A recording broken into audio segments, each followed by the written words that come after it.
মাঝে, মাঝে মনে হয় মেয়ে মানুষের ১০টা হাত থাকলে ভালো হতো। কারণ এত কাজ একসাথে করতে হয়। তো তখন কোনটা থেকে কোনটা করব। আজকে ফেলে দেওয়া সবকিছু জিনিসপত্র দিয়ে রান্নাবান্না করলাম। আলহামদুলিল্লাহ। এভরিওয়ান সবাই কেমন আছেন? আসসালামু আলাইকুম। আল্লাহর রহমতে আমরা ভালো আছি। তো বাহিরে যেহেতু প্রচুর গরম পড়ে গেছে, গরমের দিন অবশ্যই কিছু না কিছু শরবত খাওয়া উচিত সবারই। তো এখন বাহিরে প্রচুর বেল পাওয়া যায়। পাকা দেখে একটা বেল নিয়ে আসছিল। তার আগের দিনও নিয়ে আসছিল। আলসেমি করে আর করা হয়নি। পরের দিন ভেঙে দেখি পুরো বেলটাই নষ্ট। তো বেলটা নষ্ট হয়েছে সেটা আমার দোষী হয়েছে, কারণ একদিন পরে করেছিলাম, বেলটা পুরো পাকা ছিল। এবার আর মিস করি নেই, তার জন্য যেদিন আনছে সেদিনই বেলটাকে ফাটিয়ে এভাবে শরবত করে নিয়েছি। তো সকাল সকাল যদি এরকম একটা ঠান্ডা শরবত খাওয়া যায়, দেখা যায় সারাদিনটা ভালোই কাটে আলহামদুলিল্লাহ। আর বাইরে যেহেতু গরমটা প্রচুরই পড়ছে, এখনই গরমের শুরু, বাকি সময় গরমটা কিভাবে কাটাবো আল্লাহ রাব্বুল আলামিনই জানে। তো সবারই ভালো কাটুক এই দোয়াই করি। তো আজকে ফেলে দেওয়া সব জিনিসপত্র দিয়েই তরকারি রান্না করবো ভাবছি, কিছুই ফেলে দিব না, কারণ সবজির যেই দাম বাজারে পুরো মনে হয় আগুন লেগে গেছে। কথা হচ্ছে সেটা না, আসলে বাজার আমরা করি না, মেয়ে মানুষ সাধারণত ছেলেরাই করে। তো ছেলেরা সবসময় এসে বলে না কোনটার কীরকম দাম, হঠাৎ করে একদিন গেলে মনে হয় বাজারে আগুন লেগে গেছে, সব সবজির এত কিছু দাম। তো রান্না করতে গেলে মনে হয় মায়াই লাগে, মনে হয় কিছুই ফেলবো না, তাই আজকে কিছুই ফেলবো না। এখানে আমি কাঁচকলা কেটে নিয়েছি, এখানে হলুদ দিয়ে দিয়েছি। হলুদ দিলে কালো হয় না, রান্না করলে কালো কালো একটা ভাব হয়ে যায়। এটা মনে হয় সবার বাসায় করেন কিনা আমি জানি না, আমরা এটা সবসময় করে থাকি।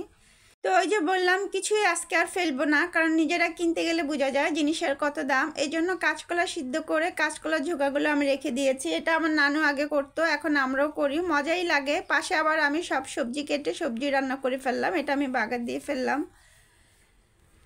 তো গরম যেহেতু প্রচুর, এই জন্য সব কিছুর সাথে সবজিটা খাওয়া অবশ্যই সবারই উচিত, কারণ গরমের দিনে তেলযুক্ত খাবার কম খাওয়াই ভালো। তো এখানে সবজিটার ভিতরে আমি ধনিয়া পাতা দিয়ে দিলাম। ধনিয়া পাতা দিলে আমার বাসায় তেমন একটা পছন্দ করে না, আর আমার কেন জানি ধনিয়া পাতা না দিলে মনে হয় রান্নার সমাপ্তিই হয় না, এটা একটা বাজে অভ্যাস। সবাই সব কিছু পছন্দ করবে এমন কোনো কথা নাই, এক একজনের পছন্দ এক এক রকম।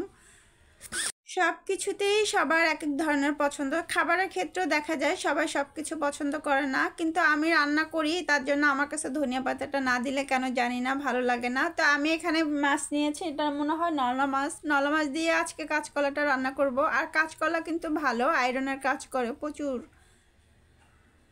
তো আমি তেলের ভিতরে আবার কাঁচকলাকে একটু ফ্রাই করে নিব। কাঁচকলাকে ফ্রাই করে নিলে রান্না করলে কিন্তু খুবই টেস্ট লাগে খেতে। একবার বাসায় যারা না করেন এভাবে রান্না করে দেখবেন, খুবই কিন্তু মজা হয় তরকারিটা যদি এভাবে ফ্রাই করে। আবার অনেক সময় বাচ্চারাও দেখা যায় খেতে চায় না, এভাবে সিদ্ধ করে হালকা সিদ্ধ করে ফেলে দিয়ে বাচ্চাদেরকে ফ্রাই করে দিলে বাচ্চারা কিন্তু সস দিয়ে খুব মজা করেই খেতে পারে, যদি সাথে একটু বিট লবণ আর অন্য কিছু দেওয়া যায়।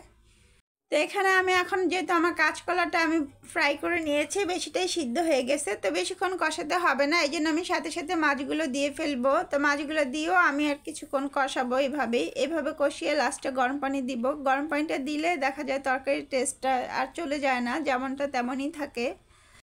আর কাঁচকলাটা যেহেতু আমার বেশিটাই সিদ্ধই হয়ে গেছিলো, তো এখন আমি অ্যাকচুয়ালি আবার গরম পানি দিয়ে দিচ্ছি। আর দেখা যায় সকালবেলার টাইমটা একটু অবসর টাইমই কাটে, তখন দেখা যায় আলসামি করে দেখা যায় আর রান্নাবান্নার দেরি হয়ে যায়। তো 12টা 1টার সময় ঢুকলে দেখা যায় রান্না করতে করতে 3টা বেজে যায়, খাওয়ার সময় হয়ে যায়। আবার নামাজ নিজের জন্য করতে হয়, গোসল করতে হয়, নিজেদেরও কাজ থাকে, সবসময় তো রান্না নিয়ে পড়ে থাকলে হয় না। তো আমি সেই কাঁচকলাটা এভাবে কাঁচকলা সিদ্ধ করে যে রান্না করছি, ঝোলকাটা এভাবে বেটে নিয়েছি, সাথে কিছুটা সর্ষে দিয়েছি। তো এইভাবে আমার নানু করতো, খুবই মজা লাগতো, তাদেরটা দেখে দেখে আমরাও করি। তো বলছি কিছুই ফেলবো না, এটা হচ্ছে লাউয়ের সিল্কা ছিল, সেটাও ভাজি করে ফেললাম। আর আসল কথা হচ্ছে লাউটা এত কচি ছিল যে লাউয়ের সিল্কাটা ফেলতে আর মন চাইলো না। রান্না করতে আসলে এরকমই মনে হয় যে একটা দুইটাই রান্না করব, পরে 3-4টা হয়েই যায়, দেখা যায় এটা ফেলবো না সেটা ফেলবো না, মায়াই লাগে যে ফেলবো কেন খাবার জিনিস, যেহেতু জিনিসপত্রের প্রচুর দাম, রান্না করলে তো খাওয়াই হয়।